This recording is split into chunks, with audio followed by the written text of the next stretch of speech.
Welcome to the Hoop Chat with Emily Austin. Here with me today is social media star, former Hooper, and NBA host Austin Mills. What brings you to town, Austin? I'm technically here for the draft. Okay. Technically? I'm here for the draft, but we're DJing at Marquee and Little Sister while we're here. So plug yourself. Kind of hitting it all. What nights? We're at Marquee Wednesday night and we're at Little Sister Thursday. Perfect. Well, are you going to the draft? I will be at the draft. I'm not sure. I'm doing something NBA related, but I'm not. It's always Either with way. the NBA. It's always like, oh, yeah, we're going to do something. And then I'm like, okay, well, what's something? I know. And then a day or two before, oh, okay, got it. So I think what's funny about content creation is kind of sometimes you just go with the wind. It's like, we'll see what happens. I might interview a lottery pick, might not, but I'll let you know. You know, It's just like on the fly like that. Yeah. But I want to get your thoughts on the draft. So I've been reading up a bunch of mock drafts. Elephant in the room, quite literally, Wemby. I wanted to ask you your thoughts on him. Is this really the next big thing, or is it another, okay, he's going first, and we always kind of overrate the first pick, and we've seen over time how it's not so consistent. So I definitely think he is 100% the next big thing. Wow. We've never seen someone this size be this versatile and this skilled. The only thing I'm worried about that we've seen in the past with guys with a similar frame to Wemby is like, are they injury prone? We've seen that with Chet and some of the guys in the past. So I do think he's going to be incredible and effective in a million different ways, but is he going to be able to stay healthy? We've seen, his bottom half is skinnier than other guys in the league. We've seen him, at least I don't know if you have, but I've seen some highlights of him like overseas kind of getting bullied down in the paint. So I think that's something he'll have to get better at. But just in terms of like scoring and blocking shots, he's going to be incredible.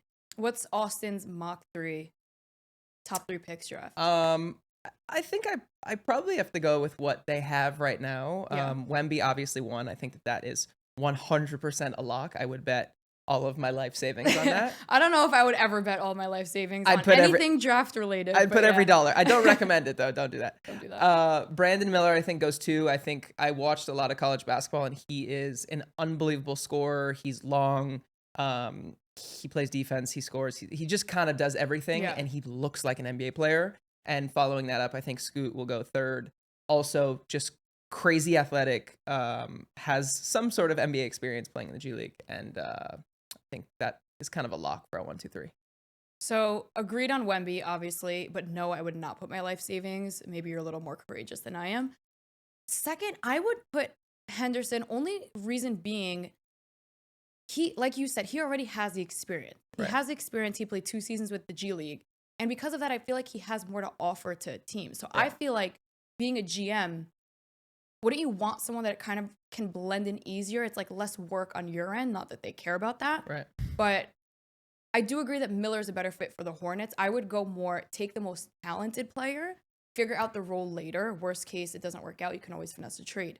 And that's why I would put Henderson at 2nd, Miller at 3rd. And no, I would not bet my life savings on that. So you got Austin's picks, and that's Austin's picks. But Austin and Austin.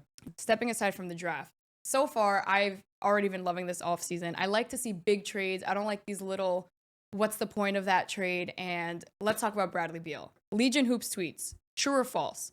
Phoenix Suns are the clear favorite to win the NBA championship now. Agree or disagree? I'm not a fan of the whole like this person is a clear winner when they've never played together. My lock for winning the NBA Finals next season is the Denver Nuggets. Every season, whoever wins the championship the year before is the clear favorite to win the finals. I don't care who the other team gets. Denver wasn't the most talented team in the league. They didn't have the biggest names in the league. They had one of the biggest names in the league. Jamal Murray, I think now is considered probably a top 10, top 15 player now. He wasn't before. But I think Denver is the favorite. I think Phoenix has a lot to build and to prove still. Those guys have to play together. We've seen it in Brooklyn. Those guys didn't really jive and weren't really able to play together. Personalities are hard to kind of like jive together. And they need a bench. I mean, you can't really win with 4 guys. Have you been seeing all the memes? They literally have 4 people. I mean, so they do have to build out that bench, and I think that they have a lot to prove. But 100% think it was a great trade. I would have done that in a heartbeat. I think it's a great trade, but I hate when NBA Twitter just gets all, oh my God, the Suns are so winning the championship now. I bet if you start looking at bets, that's more your end than mine, you'll start seeing that they're going to be favored. But call it PTSD. I'm so traumatized by the big three in Brooklyn because I actually bet that they would win a championship. And then you saw what happened. Kyrie, KD, Harden. Fell apart, yeah. Disgusting. Then I thought when KD got traded to the Suns, I'm like, oh my God, the Suns are so winning the championship. Thank God I don't bet because that's where that would You'd end be up. poor. So I don't know if it's just a little biasness, but I don't know. I don't feel like this is the missing puzzle piece. And as you said, like that bench is, it's a meme. It's literally a meme at this point. So also, I think a big trend we see on social is like everyone hops on the bandwagon of who's playing well in that moment. And people forget how good players are just because they might be on crappy teams or, right. you know, we just don't hear that much about them because of the media. For example, people don't cover the Wizards that often. So Bradley Beal's points and stats and everything don't get picked up and aren't talked about. People forget how good Bradley Beal is. Yeah. He had one of his best seasons statistically last season. So he's coming off a great season. Yes, he's semi-injury prone, but I think adding him as a third piece to D-Book and KD is going to be scary.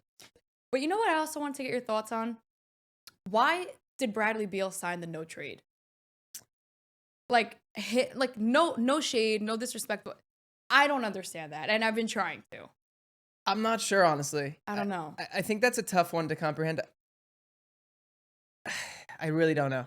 You know what? I want to hear your thoughts. If anyone Please. knows why Bradley Beal had to sign the no trade out of all the players in the league that have ever signed that, holler at me in the comments. Not the biggest deal in the world, but I am very curious where you think Draymond Green is going to end up because I was pretty surprised actually to see that he opted out. Yeah, I don't know if this is... I think there's two options. Okay. I think that Dre will just go and test the market and kind of see like what teams could work for me, what are other options. But the other thing is, I think it's interesting that he has LeBron behind him because is this a play to come to LA? I don't know what it looks like. All these LeBron guys, I don't know what they're scheming on the back. I don't know what Clutch is scheming back there. Have you seen that account on Twitter? It's Draymond Green. They're actually verified too, but it's not Draymond. And all day they just tweet like, hey, Bron, Taco Tuesday at your place. Hey, Bron, I'm coming for you. So maybe it's because I just see those so frequently, or maybe I'm just brainwashed by Twitter. But I really think that, you know, at least the fans want to see Draymond and Bron, or at least they've portrayed that that's what Draymond wants the most. But what are the odds Draymond would fit in with a team like the Lakers? And would that even, I don't think that would be beneficial to either team. No, I don't think he would fit. I personally don't think that Draymond should go anywhere. I think he's made a career off of playing with Steph and Clay, and I think he should continue to make a career off of playing with Steph and Clay. They've put him in an amazing position to succeed. Obviously, he's a great basketball player. Do I think that he would be in the same place he is right now playing anywhere else? Probably not. I think he's been in a perfect situation. But the Lakers honestly need someone at the point guard position. I think that they had a chance to beat Denver with someone scoring at the one. Really? Yeah, oh yeah, for sure. The games were close. It wasn't like there were one or two blowouts. But if they had someone scoring at the one who was carrying the load, like Dennis Schroeder and D'Lo just weren't enough. If we brought in a Van Fleet or we brought in a Damian Lillard to play, LeBron's too old. He needs someone now to get him the ball. He needs to be off the ball. It's funny you say that because Lillard's an option and I don't see them pursuing him. I really think he's going to either end up in Miami or he's staying right where he is. I just don't know if we're able to get him. I don't know what it looks like in order to get him. I do think that Miami is probably the best option right now, but we'll see. I'm praying that he comes to LA. You are, I don't know. I love maybe just because I go there all the time. I would be very happy to see Lillard on. Well, as a diehard Laker fan, I would love for him to come to LA. Sorry about your season. Yeah, it was rough. Okay, I saw this on Twitter. I actually audibly laughed out loud, but I seem to be in the minority here. So I want to ask you, and then I want to ask the viewers. There's this tweet, ESPN NBA tweets. Who would you build a franchise around? I'm sure you saw it. Options being Luka Doncic, Jason Tatum, or Wemby. Oh, man. So the fact that you didn't laugh already shows me I might be the crazy one, because in my mind, the first thing that I went to comment was who would build a franchise around a guy that has not seen 8 seconds on an NBA floor yet. But then when I read the comments, I was like, why am I in the minority here? Is this not a no-brainer? Oh, it was heavy Wemby? Heavy Wemby. No, I wouldn't build around Wemby for sure, no. I would. It's too risky. I mean, it's just like we talked about it earlier in terms of like injuries. He scares the shit out of me. I don't know if I'm allowed to say that. You can. He scares the shit out of me, like, because you don't know what's gonna happen with him. Right. Just in terms of like, his legs scares me. So then there were two. Yeah, and I used to be heavy Luka, but I think that his play is. We've seen it in the past with like James Harden and Chris Paul. Mm-hmm. When you're that ball heavy, that ball dominant, it's hard to win. And I think that's how LeBron was last season, just super ball dominant. Mm-hmm. It's really hard to win that way. We watch a team like Denver who just gets up. No one holds onto the ball for longer than 3 seconds. They're just off the ball. They're moving it. And I think that's a better play style. So I would have to go out of those three. I would go Jason Tatum. I'm obviously, okay, no disrespect, cutting Wemby out of this equation. The only reason I'd stick with Luka is it seems like European players are seeming to do pretty well. So I'm talking in terms of betting now. If I have to build a franchise around someone, Europe has not been failing me. So call me a European fan from now on. I'm going to start watching the Euro League. I'm going to start recruiting from Europe. Well, I'm heavy on Europe right now. It's funny you say that because the NBA goes in waves in terms of like drafting European players. Yeah. And I do think you're right. I've seen a lot on social of like, now since the Joker just won the finals and people are like, oh, Euro, Euro, Euro. I've seen a lot of guys popping up like, look at this Euro guy, look at this Euro guy. So in terms of like European guys getting drafted, they're praying for guys like Jokic to be successful because it's great for them. And then you have drafts where like Darko Milicic is, a bust and then they go away from Europe. So the draft is super interesting and GMs are super interesting in terms of like, they're kind of following the trend of what guys are playing well, and it definitely influences them on who they draft. I wanted to congratulate you, actually. It is your first championship. Never thought the Nuggets would make it to a championship, especially in this season, but here you are, Kansas draft, 2022 draft, now NBA champion, Christian Braun. Thank you for joining me today. Yeah, I got flooded with this. I got absolutely flooded. I had no idea what was going on. I'm like watching the game, not even paying attention. Obviously, you don't think someone else looks like you. That's not something that comes to mind. You don't see a resemblance between you and Christian? What? I mean, once people started like sending it to me and putting side by side. You were not like, hey, that's me on the court. No chance. Wow. So I wanted to ask you guys, does Austin Mills look like Christian Braun? You can vote yes or no. But the obvious answer is yes. When we first connected, I think one of the things that stood out to me the most, and it's actually something that, like within this little basketball circle we have, it's spoken about a lot. You have a Kobe court. I've never seen it. I've seen photos of it. But I wanted to ask you, I guess, what kind of possessed you? I know you're a diehard Lakers fan, but to actually build one of the coolest courts I've ever seen in your backyard. Yeah, I mean, obviously I grew up a diehard Kobe fan, like crazy diehard Kobe fan. I have been going to Laker games my whole life, so I've seen Kobe do these crazy things in person. And so he's always had, and me growing up as a basketball player, that Mamba mentality was always like in my life. And so when he passed and the accident happened, I was visiting a friend of mine in Utah who played for the Jazz at the time, and I was with his mom at his house when he was at practice. That's a lot of like points I'm trying to connect. Sorry. I was at his house with his mom when he was at practice in Utah, and it happened, and I obviously didn't believe it, but I was just like bawling, crying. Like, I couldn't control it. It was something, obviously aside from family members, but something I had never really felt for someone that I didn't know. Right. It was like crazy connection I had. And so when I got my house, I had this amazing space to have a court. And the first thing I thought of was, I want to basically make this court a full Kobe court, and I want it to be like jaw dropping, which I think it came out pretty cool. And we posted it on social and got like amazing feedback and an amazing response. Yeah, it was really cool. And now everyone that comes there is just it's almost like a staple. When you come to my house, it's like, we have to go see the court. I announced that you'd be coming on, and I filtered them out, but I got a few questions from NBA Twitter. Obviously, first one, I think I know the answer, but Lake Show Ayo wants to know MJ or Braun? Who is the GOAT?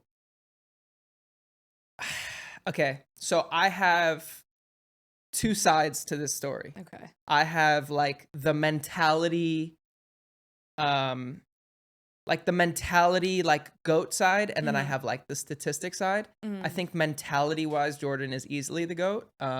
In terms of just like he's gonna come out and dominate, he's gonna hit the last shot. He just has that GOAT mentality of like no one's gonna stop me, no one's gonna beat me.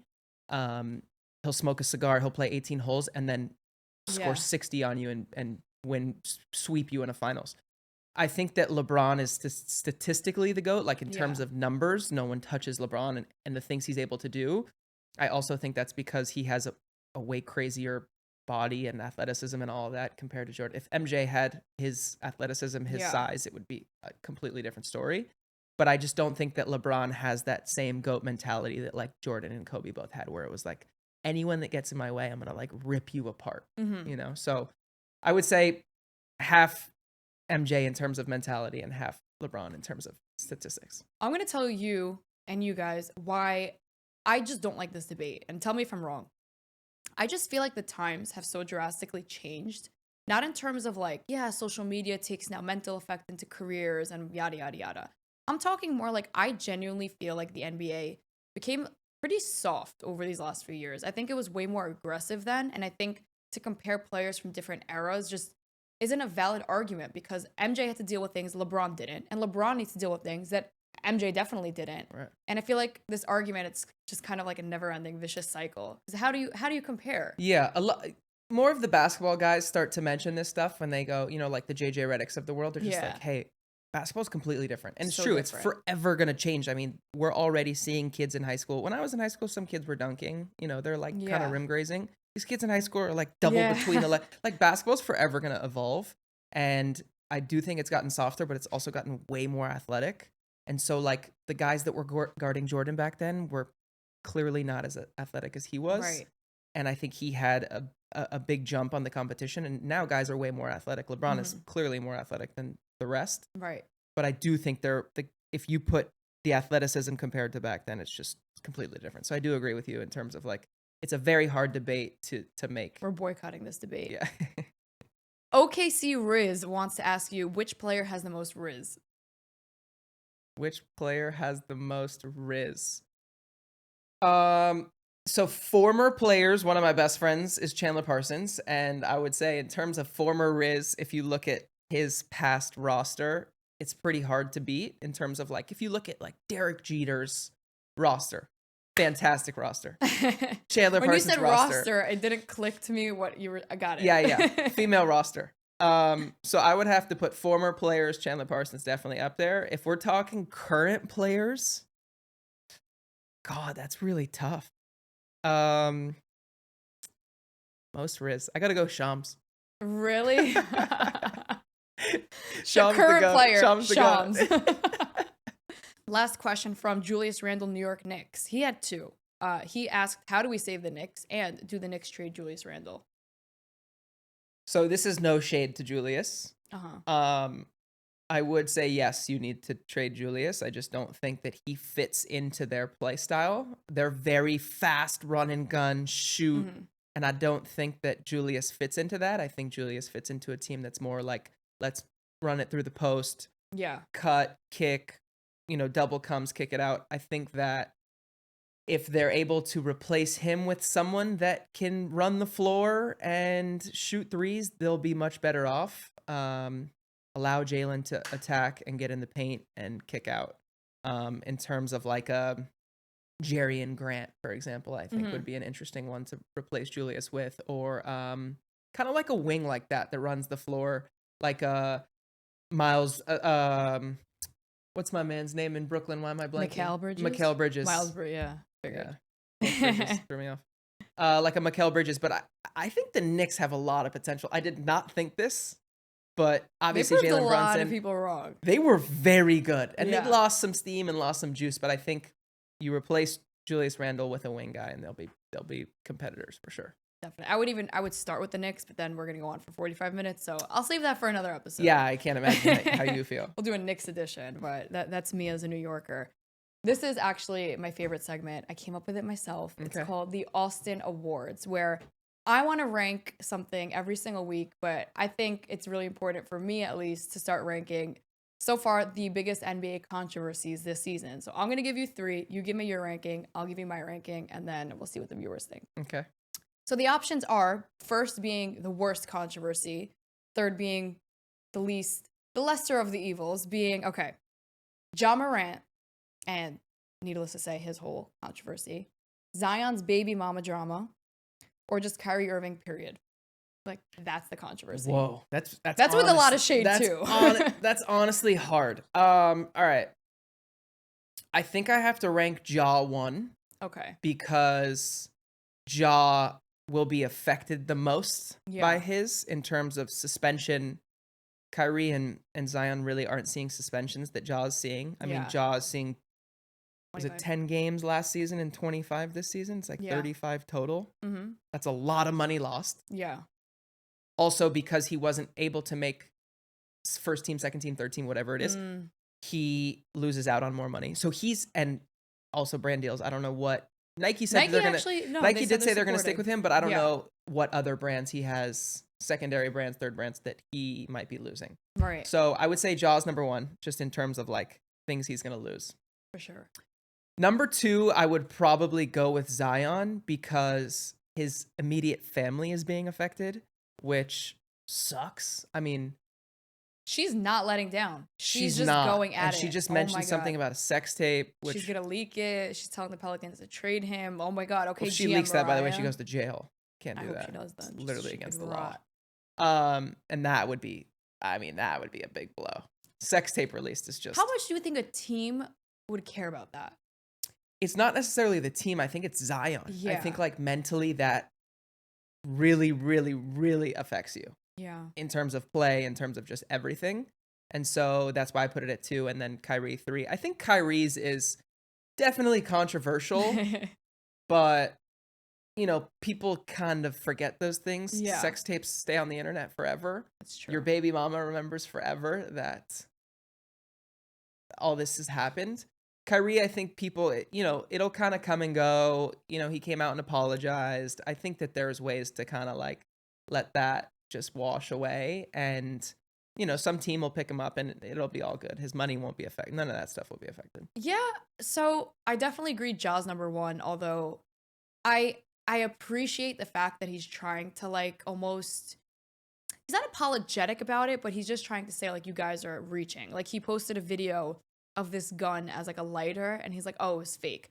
Now, whether it was fake or not, it's almost nice that he's trying to like acknowledge what he did was wrong and like calm down the media in a sense, because most people would just like ignore it, especially someone like Kyrie. But Ja's definitely still my number 1. Yeah. Sorry, Ja, like that's pretty bad. Yeah. Regardless of whether it was fake or not, it's bad. Right. Or at least it looks so.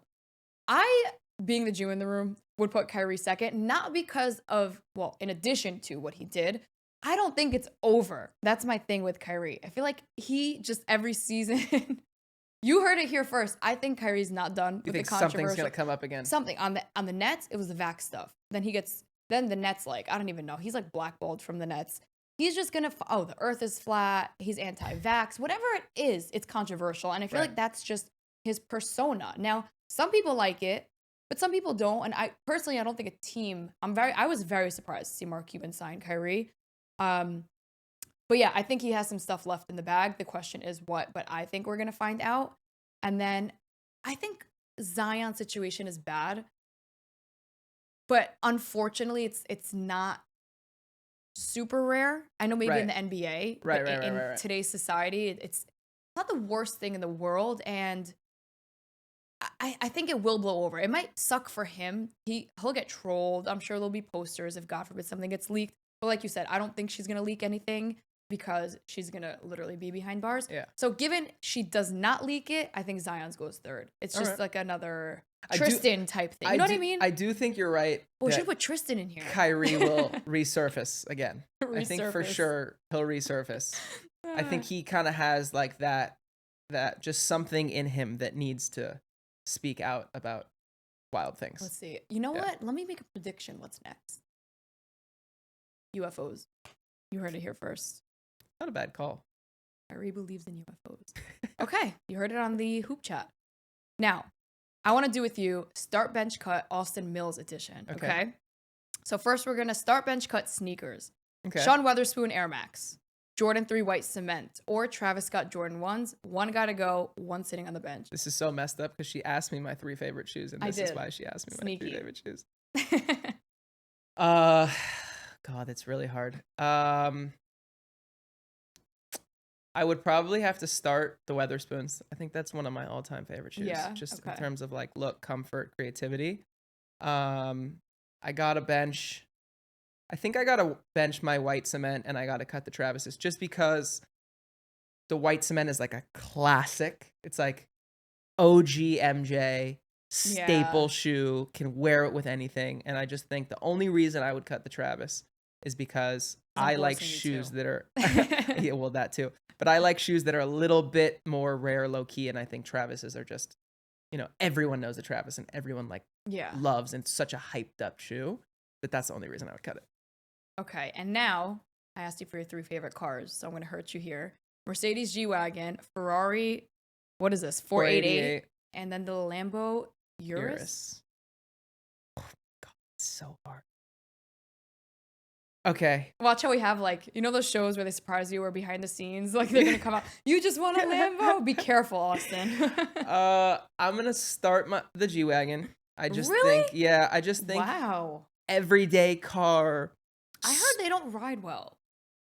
I just got one. Great, I'm obsessed with it. Really? I love how they look. Oh, I'm fully obsessed.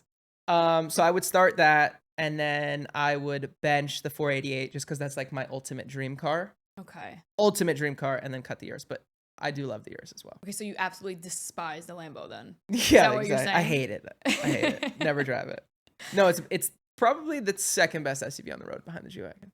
Okay, well, Austin, I know you have a long day ahead of you here in New York City. Tomorrow we got the draft? Thursday we got the NBA draft. But I wanted to thank you for taking the time to come here on the Hoop Chat with me, and I really appreciate it. I had a great time. Thanks.